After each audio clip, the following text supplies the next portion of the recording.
Es ilgi domāju par šiem diviem, nevis tikai par vienu vārdu dzimtene, bet arī par tēvzeme. Tēvzeme un dzimtene tie ir tādi cēli vārdi, kurus uz vietas dzīvojot, katru dienu jau par to nedomā. Ja tu piedzimis, esi tevi tā kaut kāda mazā dzimtene, jā, kur tu esi piedzimis, tev ir skolas gadi, tad tu esi mācījies, tad tu esi strādājis, tad tev ir ģimene, tad tev ir bērni, vai ne? Un tādi cēli vārdi par dzimteni tur jau ikdienā ģimenē un starp draugiem nerunā. Es domāju, ka dzimtenes iedziens visakūtāk izpaužas, Latvijā, piemēram, deportācijās, kad Latvijas pilsoņus deportēja prom tālu uz Krieviju. Kara laikā, kara vīriem, kara gūstekņiem, kas bija kara gūstekņi gan vienā frontes pusē, gan otrā frontes pusē. Un tad arī emigrācija, kara laika emigrācija, kad faktiski aizbrauca liela daļa, apmēram cik 40,000 vai cik izceļoja. Un tad jau gan tālajā Sibīrijā un tālajās Vācijas dīpīšu nometnēs un arī tā vēlāk tālajās zemēs, es domāju, ka šis vārds dzimtene gan sildīja vai kā saka, smeldzīgi iedarbojās uz cilvēku. Bet tā dzīvojot uz vietas, mana dzimtene, es esmu dzimusi mazā ciematiņā, mājās esmu dzimusi, nevis dzemdību namā vai slimnīcā.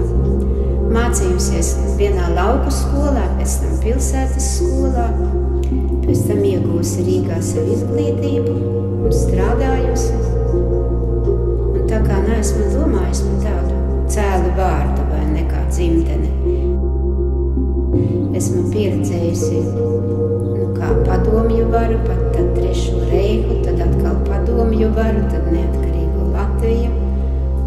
Tad tāds mans tas dzīves gājiens ir, un 42 gadus es esmu nostrādājusi savai dzimtenē un Latvijai. Es esmu devusi 3 bērnus, kuri visi 3 strādā Latvijā. Es domāju, ka esmu savu misiju izpildījusi pret dzimteni.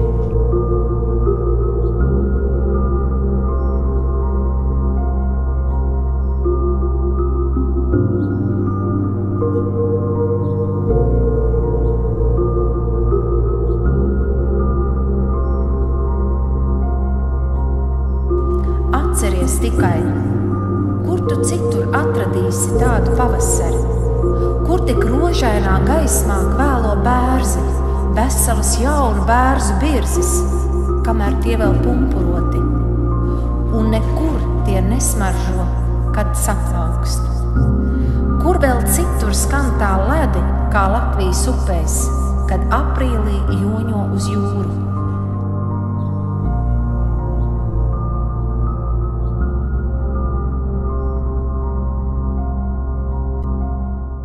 Батьківщина – це місце, де ти народився та виріс. Батьківщина – це найдорожче, що є у кожної людини. Це твоє коріння, завдяки якому ти живеш та розвиваєшся. Моя батьківщина – це Україна. Я її дуже люблю, бо вона красива та різноманітна.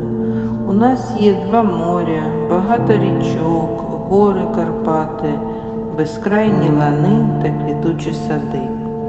Але головна цінність країни – це працьовиті люди, яких я можу зустріти та впізнати у будь-якому куточку світу за мелодійною мовою.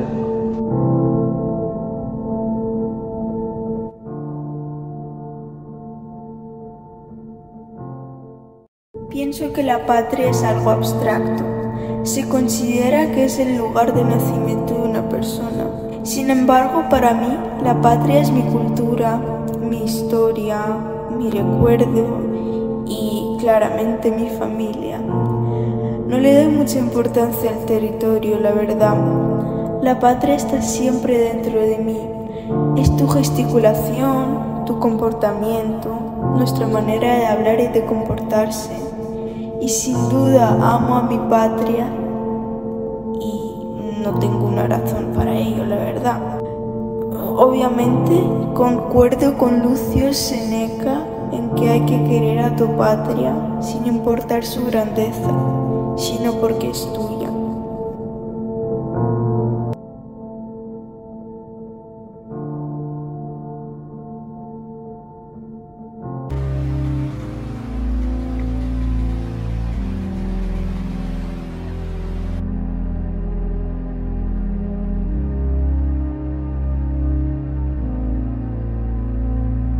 Ļoti skaisti ir Latvijas saulēkti, ļoti skaisti. Un arī skaisti saulrieti ir Latvijai. Un tie 4 gada laiki, kas mums ir, tā ir Dieva un dabas dāvana, ko mēs esam saņēmuši šeit dzīvodami. Un man šķiet, ka reti, kurai tautai ir tik skaista daba, varbūt kalnos kāds sajūsminās par kalniem, un tie ir vareni, un tad cilvēks jūtas maziņš un tāds necils, vai ne? Bet Latvijā pati par sevi daba ir ļoti skaista. Es domāju, mums te pie jūras, ko mēs varbūt nenovērtējam to jūras skaistumu.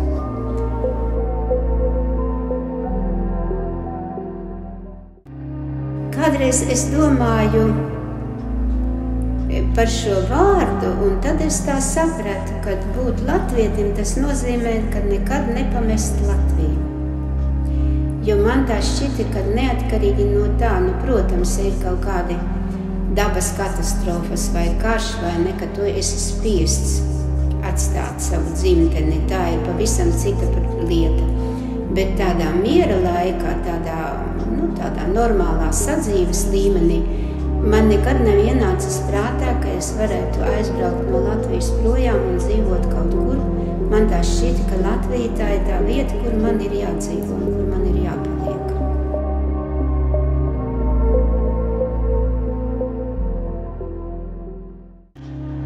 Для мене бути українкою – це бути людиною з активною життєвою позицією. По-перше, я прагну дотримуватись законів країни, платити податки.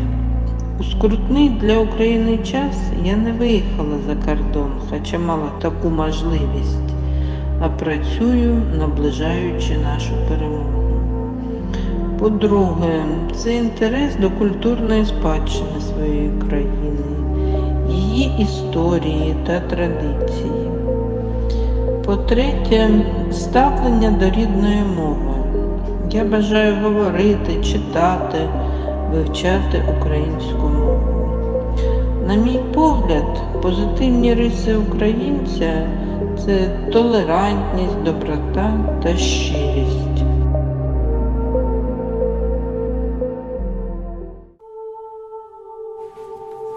Latvi, lai kurā zemes daļā tu nonāktu, piemini Latviju. Nekad un nekur savā mūžā tu vairs nedzirdēsi skaistāku vārdu par šo vārdu. Tāpēc nemities to daudzināt. Nebeidz slavēt valsti, kas šo vārdu nes. Ja esi tēvs, paud to saviem bērniem. Ja esi māte, dziedi par viņu pie savu bērnu un mazbērnu šūpuļiem. Bet, ja esi bērns, kas dzimis trimdā, nerimsti taujāt par šo zemi savus vecākus. Latvija, lai tavās domās un iedomās, ir kā tāla, brīnišķīga sala pasaules jūrā, uz kuru vienmēr jāstāv vērstam tavas dzīves laivas priekšgalam. Diena vai nakts, vakars vai rīts, turi viņu prātā, piemini viņu, iemīli viņu arvien dedzīgāk.